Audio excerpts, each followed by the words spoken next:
नमस्कार. सकाळी पांडुरंगाच्या रुक्मिणी मातेच्या पादुकांचं पूजन करण्याची एक सोपी पद्धत मी आपल्याला सांगतो. आसन घेऊन बसायचं. आपल्या समोर एक चौरंग ठेवायचा. चौरंगावरती एका थाळ्यामध्ये देवाच्या फक्त पादुका घ्यायच्या आणि बसायचं आपण. बसल्यानंतर पळी, भांड, तांब्या, ताम्हण, पूजेची जी काही सामुग्री आपल्याला आवश्यक आहे ती हाताच्या जवळ जिथे राहील की आपल्याला उठावं लागणार नाही अशा पद्धतीनं बाजूला ठेवायचं. त्यामध्ये पळी भांड समोर घेऊन पळी भांड्यामध्ये पाणी घेऊन आपण पहिल्यांदा आचमन करायचं. डाव्या हातामध्ये पळी घ्यायची, उजव्या हातावरती 3 वेळा पाणी घ्यायचं, 3 वेळा पाणी प्यायचं, चौथ्यांदा ताम्हणामध्ये सोडायचं. असं आचमन करून आपण देवाचं नामस्मरण करत म्हणजे विष्णूच्या 24 नावांचा उच्चार करून आपण आचमन करायचं.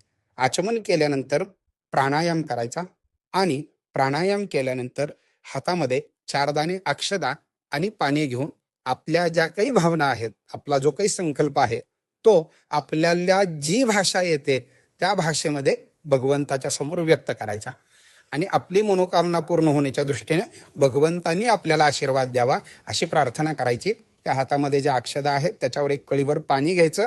अक्षदा आणि पाणी त्या ताम्हणामध्ये आपण सोडायचं. हा संकल्प झाला. संकल्प झाल्यानंतर गणपती बाप्पाचं स्मरण करायचं, कलशाचं पूजन करायचं, गंध फुल व्हायचं आणि जे पाणी आपल्याला पूजेला घ्यायचंय त्या कलशामध्ये गंध फुल व्हायचं आणि नमस्कार करायचा. त्याचबरोबर शंख आणि घंटी उपलब्धतेनुसार त्या शंख आणि घंटीवरती एक एक कळीभर पाणी घालून गंध फुल वाहून त्याची पूजा करायची. हे झाल्यानंतर शंखामध्ये जर पाणी असेल किंवा जे कलशामध्ये पूजा केलेलं पाणी आहे ते पाणी आपल्या हातावरती घ्यायचं आणि आपल्या पूजा द्रव्यांवरती आणि तिथल्या सर्व वस्तूंवरती ते पाणी शिंपडायचं.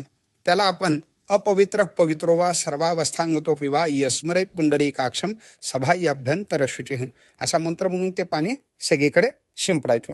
हे पाणी शिंपडून झाल्यानंतर आपण प्रत्यक्ष पादुकांची पूजा करायची.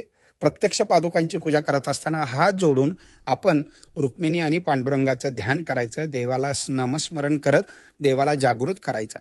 जागृत करायचं म्हणजे काय तर हातामध्ये 4 दाणे अक्षदा घ्यायच्या आणि देवाच्या चरणावरती पादुकांवरती ते अक्षदा व्हायच्या. देवाचं आवाहन करायचं, देवाला आसन द्यायचं. त्यानंतर फुलपात्रामध्ये थोडंसं पाणी घ्यायचं, देवावरती 4 वेळा पाणी घालायचं. त्याला पाद्य, अर्घ्य, आचमन आणि स्नान असं म्हणतात. त्या 4 पाळ्या पाणी घालून झाल्यानंतर आपण भगवंतावरती फुलपात्राने पाण्याची धार धरायची. 30 सेकंद पाण्याची धार धरून झाल्यानंतर आपल्याकडे उपलब्धतेनुसार दूध, दही, तूप, मध आणि साखर हे एकत्र करून याचं पंचामृत भगवंताच्या दोन्ही पादुकांवरती अर्पण करायचं. पंचामृत अर्पण करून झाल्यानंतर परत चांगलं पाणी म्हणजे शुद्धोदक भगवंताच्या चरणावरती अर्पण करायचं. भगवंताच्या चरणावरती शुद्धोदक अर्पण करून झाल्यानंतर आपण भगवंताच्या ज्या चरणपादुका आहेत त्या स्वच्छ पुसून घ्यायच्या आणि जे सिंहासन आहे त्या सिंहासनावरती भगवंताच्या पादुका स्थापन करायच्या.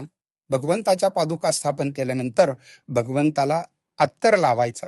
भगवंताला अष्टगंध, बुक्का, हळद, कुंकू चरणावरती व्हायचे. उपलब्ध असेल तर भगवंताला वस्त्र अर्पण करायचं. त्यानंतर तुळशीचा हार, तुळशी, फुले आणि जी काही उपलब्ध फुले असतील ते फुले अर्पण करायचे. भगवंताला नमस्कार करायचा. भगवंताला उदबत्ती ओवाळायची, तुपाचं निरांजन ओवाळायचं. जो काही प्रसाद आपण केलेला आहे किंवा विकत आणलेला आहे तो प्रसाद देवाला दाखवायचा आणि भगवंताची योगे 28 विटेवरी उभा ही आरती म्हणून देवाची आरती ओवाळायची. आरती ओवाळून झाल्यानंतर मंत्र पुष्पांजली म्हणून हातामध्ये शेवटला एक पळीवर पाणी घ्यायचं आणि हे जे काही पूजा कर्म मी केलेलं आहे हे भगवंता मी तुला समर्पित करतो असं मराठी किंवा ज्या भाषेत आपल्याला म्हणता येईल त्या भाषेत म्हणायचं आणि भगवंताच्या नावाने एक पिळीभर पाणी खाली ताम्हणामध्ये सोडायचं. नंतर फुलपात्रामधलं पाणी 2 बोटं पाण्यात बुडवून आपल्या डोळ्याला पाणी लावून घ्यायचं आणि आपली पूजा ही आपण संपन्न करायची.